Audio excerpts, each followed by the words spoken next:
नमस्कार दोस्तों, राधे राधे। जय श्री कृष्णा। कैसे हैं आप सब? आशा करती हूँ कि आप अच्छे और स्वस्थ होंगे।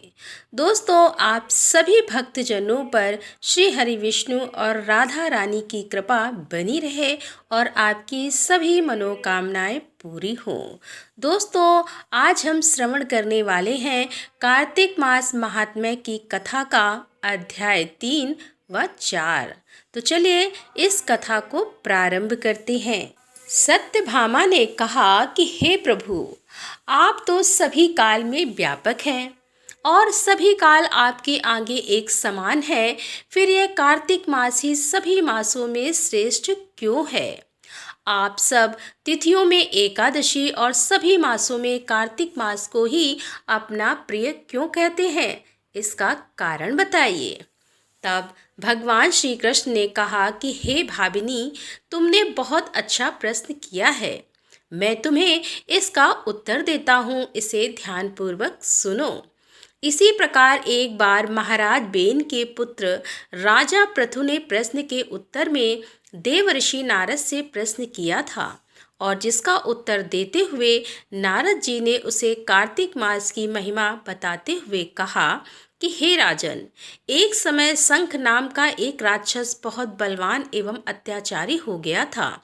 उसके अत्याचारों से तीनों लोकों में त्राहि त्राहि मच गई। उस शंखासुर ने स्वर्ग में निवास करने वाले देवताओं पर विजय प्राप्त कर इंद्र आदि देवताओं एवं लोकपालों के अधिकारों को छीन लिया। उससे भयभीत होकर समस्त देवता अपने परिवार के सदस्यों के साथ सुमेरु पर्वत की गुफाओं में बहुत दिनों तक छिपे रहे। तत्पश्चात वे निश्चित होकर सुमेरु पर्वत की गुफाओं में ही रहने लगे। उधर जब शंखासुर को इस बात का पता चला कि देवता आनंद पूर्वक सुमेरु पर्वत की गुफाओं में निवास कर रहे हैं, तो उसने सोचा कि ऐसी कोई दिव्य शक्ति अवश्य है जिसके प्रभाव से अधिकारहीन यह देवता अब भी बलवान है। सोचते सोचते वह इस निर्णय पर पहुंचा कि वेद मंत्रों के बल के कारण ही देवता बलवान हो रहे हैं। यदि इनसे वेद छीन लिए जाएं तो वे बलहीन हो जाएंगे। ऐसा विचार कर शंखासुर ब्रह्मा जी के सत्यलोक से शीघ्र ही वेदों को हर लाया। उसके द्वारा ले जाए जाते हुए भय से उसके चंगुल से निकल भागे और जल में समा गए। शंखासुर ने वेद मंत्रों तथा बीज मंत्रों को ढूंढते हुए सागर में प्रवेश किया, परंतु ना तो उसको वेद मंत्र मिले और ना ही बीज मंत्र।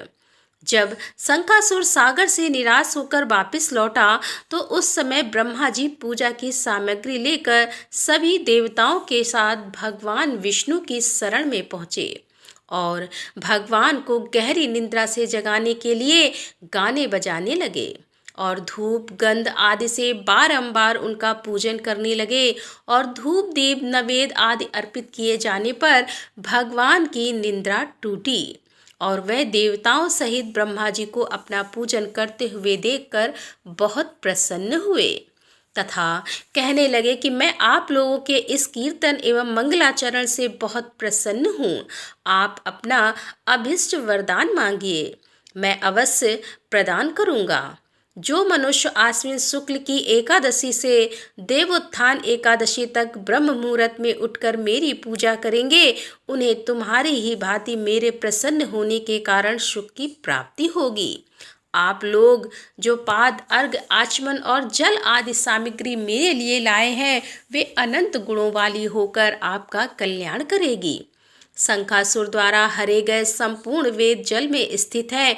मैं सागर पुत्र शंखासुर का वध करके उन वेदों को अभी लाए देता हूँ।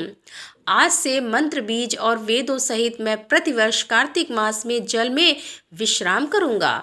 अब मैं मत्स्य का रूप धारण करके जल में जाता हूँ। तुम सब देवता भी मुनीश्वरों सहित मेरे साथ जल में आओ। इस कार्तिक मास जो श्रेष्ठ मनुष्य प्रातः काल स्नान करते हैं, वे सब यज्ञ के अव्यवृत स्नान द्वारा भली भांति नहा लेते हैं। हे देवेंद्र, कार्तिक मास में व्रत करने वालों को सब प्रकार से धन पुत्र पुत्री आदि देते रहना और उनकी सभी आपत्तियों से रक्षा करना।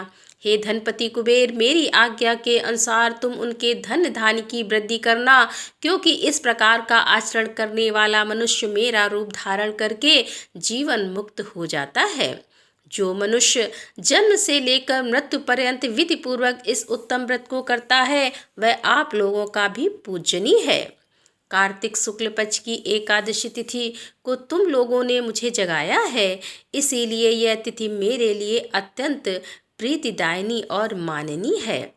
हे देवताओं, ये दोनों व्रत नियम पूर्वक करने से मनुष्य मेरा सानिध्य प्राप्त कर लेते हैं, और इन व्रतों को करने से जो फल मिलता है वह अन्य किसी व्रत में नहीं मिलता।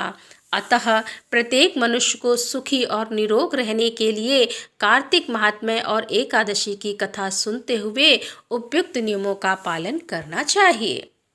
तो दोस्तों, यहाँ पर कार्तिक मास महात्म्य का तीसरा अध्याय समाप्त होता है। आइए सुनते हैं कार्तिक मास महात्म्य का चौथा अध्याय। तब नारद जी ने कहा कि ऐसा कहकर भगवान विष्णु मछली का रूप धारण करके आकाश से जल में गिरे। उस समय विंध्याचल पर्वत पर तप कर रहे महर्षि कश्यप अपनी अंजलि में जल लेकर खड़े थे और भगवान उनकी अंजलि में जा गिरे। महर्षि कश्यप ने दया करके उसे अपने कमंडल में रख लिया। मछली के थोड़ा बड़ा होने पर महर्षि कश्यप ने उसे कुएं में डाल दिया। जब वह मछली कुएं में भी ना समा सकी तो उन्होंने उसे तालाब में डाल दिया। जब वह तालाब में भी ना आ सकी तो उन्होंने उसे समुद्र में डाल दिया। वह मछली वहां भी बढ़ने लगी। फिर मत्स्य रूपी भगवान विष्णु ने इस शंखासुर का वध किया और शंखासुर को हाथ में लेकर बद्री वन में आ गए। वहां उन्होंने संपूर्ण ऋषियों को बुलाकर इस प्रकार आदेश दिया कि हे मुनिवरों, तुम जल के भीतर बिखरे हुए वेद मंत्रों की खोज करो और जितनी जल्दी हो सके उन्हें सागर के जल से बाहर निकाल लाओ। तब तक मैं देवताओं के साथ प्रयाग में ठहरता हूँ। तब उन तपोबल संपन्न महर्षियों ने यज्ञ और बीजों सहित संपूर्ण वेद मंत्रों का उद्धार किया।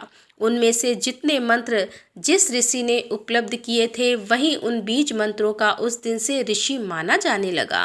तदंतर जब ऋषि एकत्र होकर प्रयाग में गए, वहां उन्होंने ब्रह्मा जी सहित भगवान विष्णु को उपलब्ध हुए सभी वेद मंत्र समर्पित कर दिए। सब वेदों को पाकर ब्रह्मा जी बहुत प्रसन्न हुए और उन्होंने देवताओं और ऋषियों के साथ प्रयाग में अश्वमेध यज्ञ किया।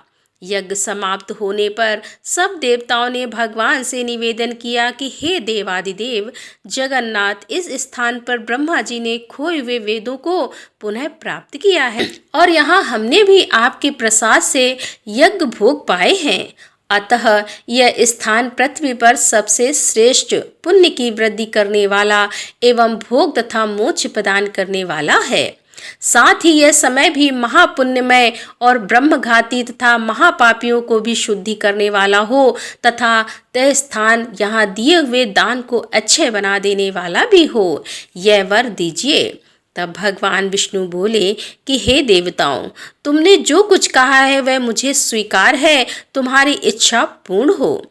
आज से यह स्थान ब्रह्म क्षेत्र के नाम से प्रसिद्ध होगा और सूर्य वंश में उत्पन्न राजा भागीरथ यहाँ गंगा को ले आएंगे और यहाँ सूर्य कन्या यमुना से मिलेगी।